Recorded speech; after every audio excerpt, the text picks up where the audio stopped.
देशाचे गृहमंत्री आदरणीय अमित शाह साहेब आपल्या अमरावतीमध्ये येत आहे। त्यांचं अमरावतीकरांच्या वतीनं जोरात स्वागत झालं पाहिजे। टाळ्या वाजवून हार तोडत करून सगळं त्यांचं स्वागत करा की ते अमरावतीमध्ये या ठिकाणी आपल्याकडे येत आहे। कारण की आज देशाचे गृहमंत्री या ठिकाणी येत आहे। खासदार नवनीत रावांच्या प्रचारासाठी, त्यांना आशीर्वाद द्यासाठी आणि या ठिकाणी आमचे महाराष्ट्राचे लाडके मुख्यमंत्री एकनाथजी शिंदे साहेब सुद्धा या ठिकाणी येत आहे। त्याचप्रमाणे महाराष्ट्राचे उपमुख्यमंत्री लाडके देवेंद्र फडणवीस साहेब सुद्धा या ठिकाणी येत आहे। थोड्याच वेळामध्ये त्यांचं सगळ्यांचं या ठिकाणी स्वागत आहे। या ठिकाणी आदरणीय मंच, मी सगळ्यांचे नाव घेणार नाही, मला 2च मिनिटं बोलायचं आहे, पण या ठिकाणी सगळ्यांना मी आशीर्वाद घेतो, वंदन करतो आणि स्वागत करतो सगळ्यांचं।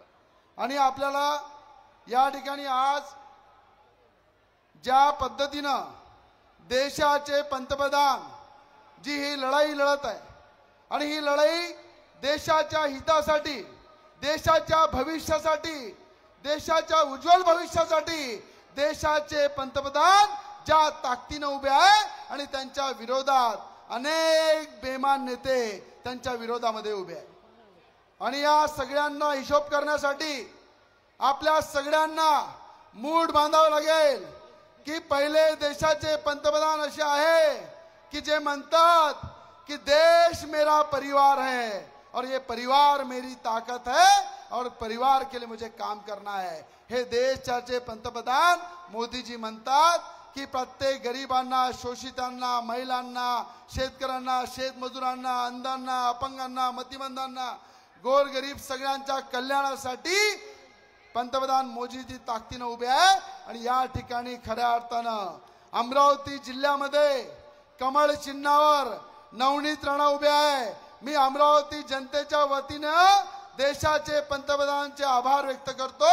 त्यांनी नवनीत राणांना उमेदवारी दिली आणि या ठिकाणी अमरावती जिल्ह्याची देशाची सेवा करण्याची संधी दिली, त्याबद्दल त्यांचे आभार व्यक्त करतो। या ठिकाणी आपण पाहिलं की ज्या पद्धतीनं कालच या ठिकाणी एका व्यक्तीने तमाशा केला आणि तो तमाशखोर कोण आहे तुम्हाला माहित आहे।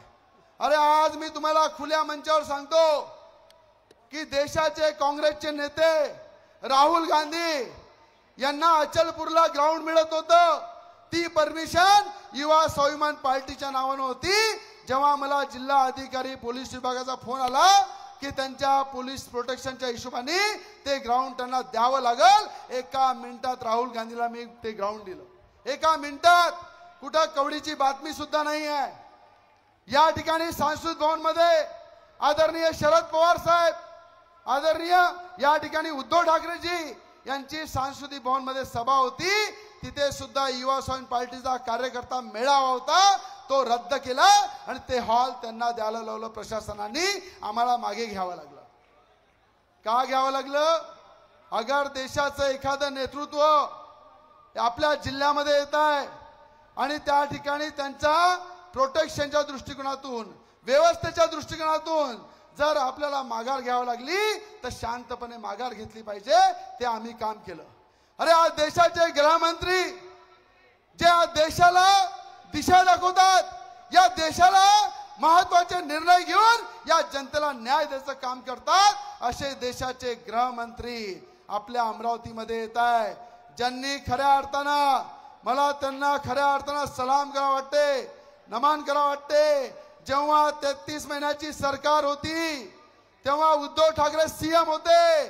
अमरावतीमध्ये जेव्हा दंगे झाले तेव्हा तुम्हाला माहित आहे आपल्या सगळ्यांची परिस्थिती काय होती। तेव्हा हे दोन्ही तिवसा मतदारसंघाचे आमदार आणि अचलपूर मतदारसंघाचे आमदार, या ठिकाणी मी आदरणीय मुख्यमंत्री महोदयांचं स्वागत करतो, आदरणीय उपमुख्यमंत्री यांचं सुद्धा स्वागत करतो, अभिनंदन करतो की हे दोन्ही वाघ या महाराष्ट्राला पुढे नेण्याचे काम करतात। यांना अमरावतीच्या वतीने अभिवादन करतो, स्वागत करतो, अभिनंदन करतो।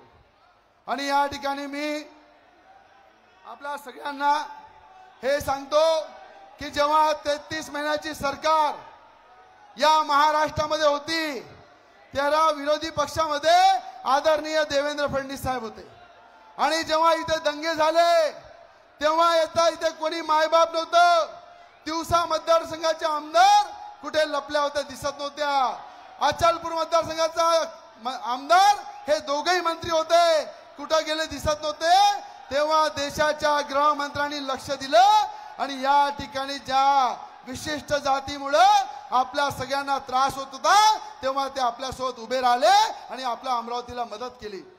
त्याचप्रमाणे कोल्हे प्रकरण, ज्या ठिकाणी कोल्हे हत्याकांड झालं त्या ठिकाणी उद्धव ठाकरे मुख्यमंत्री होते. या ठिकाणचे जे सीपी होते त्यांना फोन केला होता. या ठिकाणी तिवसा मतदारसंघाच्या मंत्र्यांच्या माध्यमातून आणि अचलपूर मतदारसंघाचे मंत्री हे दोघेही मंत्री होते.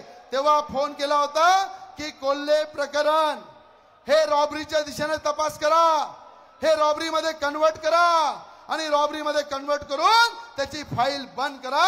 पण जेव्हा नवनीत राणा दिल्लीला गेल्या, आदरणीय देवेंद्र फडणवीस साहेबांनी गृहमंत्री अमित शाह साहेबांशी बोलले आणि त्यानंतर एनआयची टीम आली आणि टीम आल्यानंतर त्यांनी पुन्हा पर्दाफाश केला आणि पर्दाफाश करून 12 आरोपी आता जेलमध्ये आहे, त्या सलाखाच्या अंदर आहे आणि कोल्हे परिवाराला न्याय देण्याचं काम त्यांनी केलं.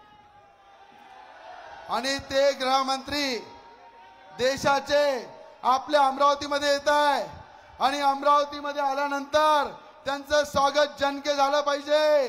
त्यांच्यासाठी खऱ्या अर्थानं अभिनंदन केलं पाहिजे की ज्यांनी अमरावतीला कठीण परिस्थितीमध्ये साथ दिला, आपल्याला मदत केली, ताकद दिली. ह्या सगळ्या गोष्टीला आपल्याला डोळ्यासमोर ठेवून येणाऱ्या भविष्यामध्ये काम करायचं आहे. आज या ठिकाणी मुख्यमंत्री महोदय, मुख्यमंत्र्यांना मला मनापासून धन्यवाद वाटते की बाळासाहेबांच्या विचाराची सेना जे मुख्यमंत्री एकनाथजी शिंदेंनी जोपली, सांभाळली. आज साहेब ते उबाटाचे असे हाल आहे हो की काँग्रेसवाले त्यांना कुत्र्यासारखे वागवतात. एका मर्दाची सेना बाळासाहेबांच्या विचाराची आणि मर्द मुख्यमंत्री म्हणून बाळासाहेबांचे विचार तुम्ही समोर घेऊन जात आहे, हा आम्हाला अभिमान आहे की या ठिकाणी तुम्ही बाळासाहेबांचे विचार कायम ठेवले, बाळासाहेबांची दिशा जी दाखवली ती कायम ठेवली आणि खरं हिंदुत्व घेऊन तुम्ही पुढे निघाले आणि मोदीजीच्या विचाराला ताकद देण्याचं काम केलं. त्याबद्दल मुख्यमंत्र्यांचे मी मनापासून आभार व्यक्त करतो की बाळासाहेबांची खरी शिवसेना जी आहे ते एकनाथजी शिंदेसोबत आहे. खरा कार्यकर्ता जो आहे तो एकनाथजी शिंदेसोबत आहे. आज तुम्हाला माहित आहे संजय राऊत आले होते त्या दिवशी. साहेब, काँग्रेसच्या दरबारात जसे नाचतात लोक तसे संजय राऊत नाचत होते. त्यांची शैली अशी होती की मी तुम्हाला सांगतो की बाळासाहेबांनी सांगितलं होतं की जेव्हा माझ्या शिवसेनेची काँग्रेस होईल तेव्हा मी ते दुकान बंद करून टाकेल. पण आज काय हाल झाले, उद्धव ठाकरे म्हणतात की सोनिया गांधी आमच्या नेत्या आहे आणि हा तीनपट संजय राऊत हा म्हणतो कि सोनिया गांधी, राहुल गांधी ये देश के हमारे नेता है. अरे आज तुम्हाला सांगतो जर बाळासाहेब असते तर संजय राऊतच्या कमळल्यात एक लात मारली असती